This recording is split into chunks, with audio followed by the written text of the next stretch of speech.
Now let's shift gears and talk about effective labor rate. You've seen in the basic project accounting setup video that you can set hourly cost rates specified by worker, project, category, contract, or customer for hour journals and timesheets. The system will use this cost per unit rate and multiply it by the units entered on the hour journal or the timesheets. With effective labor rate, you can set up effective labor rates for a worker that will fix the total cost of a worker that's based on a standard working calendar. So this is more for the example of where you pay your workers on a salary basis versus on an hourly basis. The system will then calculate an effective labor rate for a worker entering time based on that total effective labor rate cost and the hours entered on their timesheet. Let's take a look at an example to make this a little more clear. Bear with me, there's a bit of math in this. Let's say I have a worker named William and his salary is $100,000 per year based on a 40-hour work week and a 50-hour week calendar, or 2,000 hours per year. So William's hourly rate based on his calendar is $50 an hour. That is, if I take the $100,000 that I pay him per year and divide it by the 2,000 hours that I expect him to work per year. So let's say then also that William submits a weekly timesheet, and then based on his calendar, I pay him $2,000 per week. That's again the $50 per hour times the 40 hours I expect him to work. So now, this is how then I would calculate effective labor rates based on this fixed $100,000 per year, 2,000 hours per year expectation. If William works 20 hours in a week, I still pay him $2,000, but his effective labor rate is $100 per hour. That's taking the 2,000 and dividing it by 20.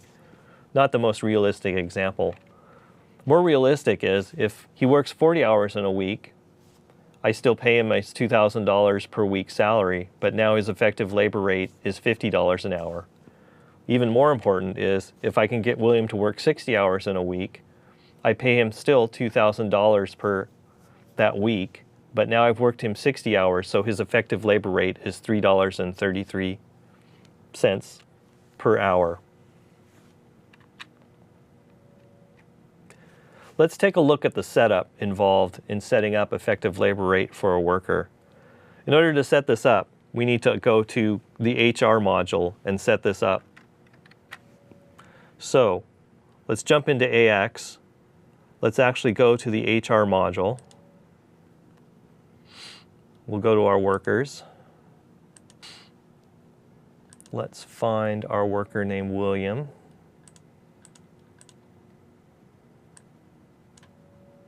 We know he works in USSI.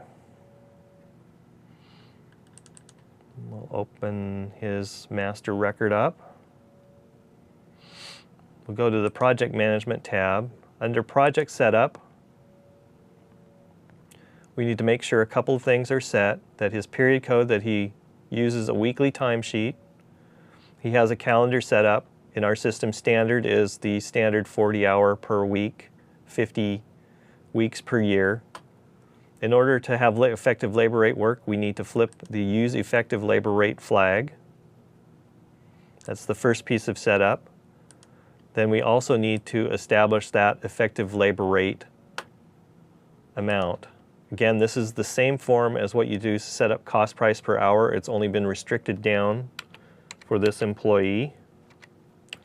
We'll say effective on the 1st of 2014. His effective labor rate becomes effective. You can do things of only effective labor rates for certain contract IDs or customers or projects, but let's do it overall.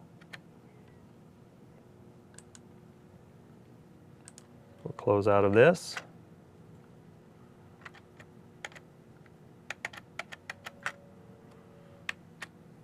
So we've looked at the HR setup, and we've looked at the cost price setup. Let's take a look at an example. Go back to the system, and we will go back to the project module.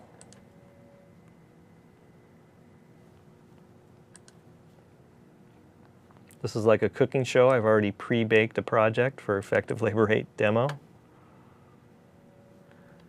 So now, let's take a look at posting an hour journal to this project.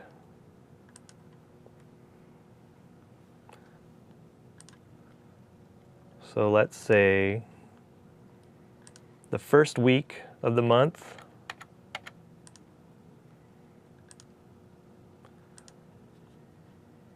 I'll select William, and he will work 40 hours. If I go and look at the details, you can see he's got his cost price of $50 per hour already defaulted in. Let's post that.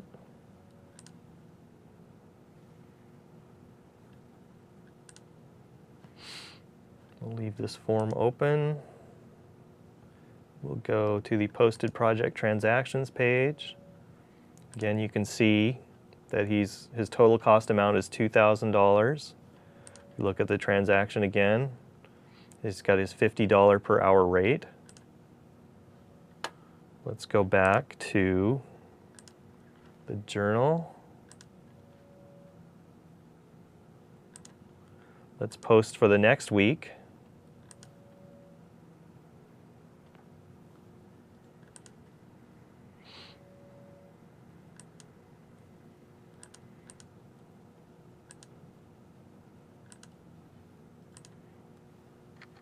Let's say he works 60 hours.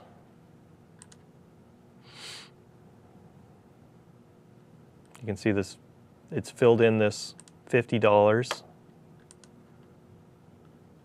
But if you remember, based on our example, that's not quite the right number.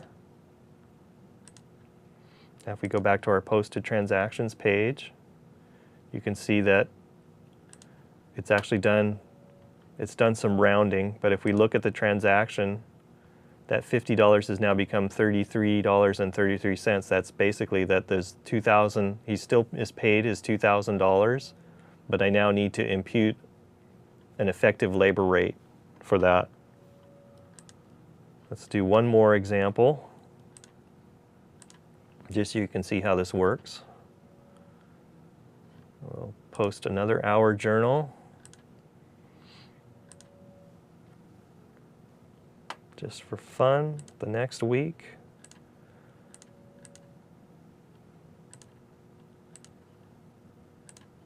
William has an easy week. Again, let's look here. System brings in the $50 per hour, however, when I post it.